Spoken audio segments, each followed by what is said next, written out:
اعوذ باللہ من الشیطان اللعین الرجیم بسم اللہ الرحمن الرحیم قال الامام الصادق من سرہ ان یستجاب دعاؤہ فلیطیب کسبہ۔ محترم ناظرین، السلام علیکم ورحمۃ اللہ وبرکاتہ۔ حضرت امام جعفر صادق علیہ السلام فرماتے ہیں کہ جو شخص یہ پسند کرتا ہے کہ اس کی دعا قبول ہو تو اسے چاہیے کہ اپنے کاروبار اور کمائی کو پاک کرے۔ حضرت موسیٰ نے دیکھا کہ ایک شخص ہاتھ بلند کر کے تضرع و زاری کے ساتھ دعا کر رہا ہے۔ خدا نے حضرت موسیٰ کی طرف وحی کی اور فرمایا اس شخص کی دعا قبول نہیں ہوگی۔ کیوں؟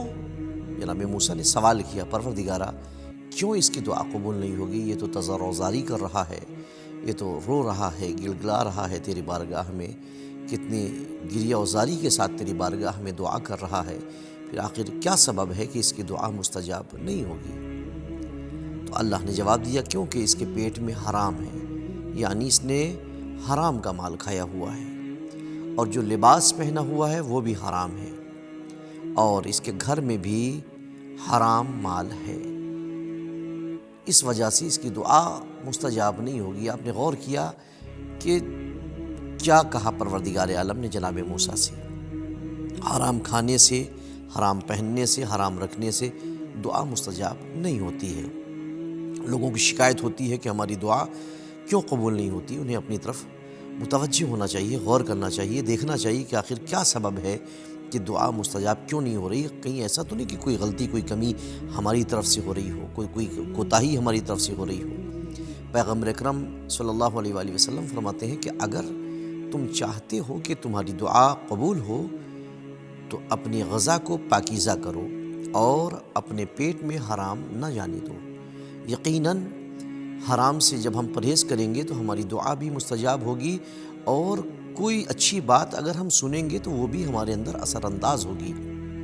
خود کربلا کے میدان میں امام حسین علیہ السلام کے مقابلے میں جو افراد تھے اور امام کے قتل پر آمادہ تھے، امام نے کتنے خطبات دیے، کتنا سمجھایا، لیکن ان پر امام کی بات کا کوئی اثر نہیں ہو رہا تھا۔ امام نے کیا فرمایا کہ مجھے معلوم ہے کہ تمہارے پیٹ حرام سے بھرے ہیں، جس کا پیٹ حرام سے بھرا ہوتا ہے، جو لقمہ حرام کھائے ہوتا ہے، وہ امام کی بات نہیں سنتا، اس پر کسی کی بات کا، کسی کی واعظ و نصیحت کا اثر نہیں ہوتا ہے۔ تو یعنی نہ اس کی بات کا کوئی اثر ہوتا ہے، نہ اس پر کسی کی بات کا اثر ہوتا ہے۔ نتیجہ یہ ہے، یعنی ہم جو بھی بات خدا کے سامنے رکھیں وہ بے اثر ہوتی ہے، بے معنی ہوتی ہے، اور سامنے سے اگر کوئی واعظ و نصیحت کرے تو وہ بھی ہمارے لیے بے اثر، بے معنی اور بے مطلب ہوتی ہے، بے وقت ہوتی ہے۔ اس وجہ سے ہم کو حرام سے بچنا چاہیے۔ کوشش کریں کہ ہم کسی بھی صورت حرام سے بچیں، چاہے اس کے لیے ہم کو بھوکا ہی کیوں نہ رہنا پڑے۔ اللہ رزق دینے والا ہے، کبھی کسی کو وہ بھوکا نہیں سلاتا ہے۔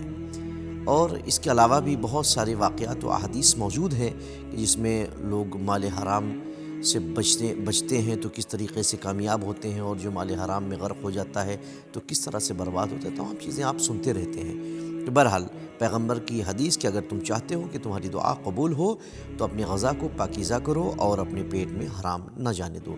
چونکہ ہمارا موضوع چل رہا ہے کہ دعا قبول کیوں نہیں ہوتی ہے، دعا کی اہمیت، اس کی فضیلت۔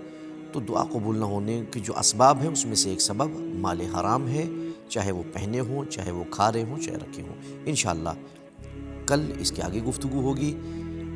جب تک کے لیے آپ سے اجازت چاہتا ہوں، خدا حافظ۔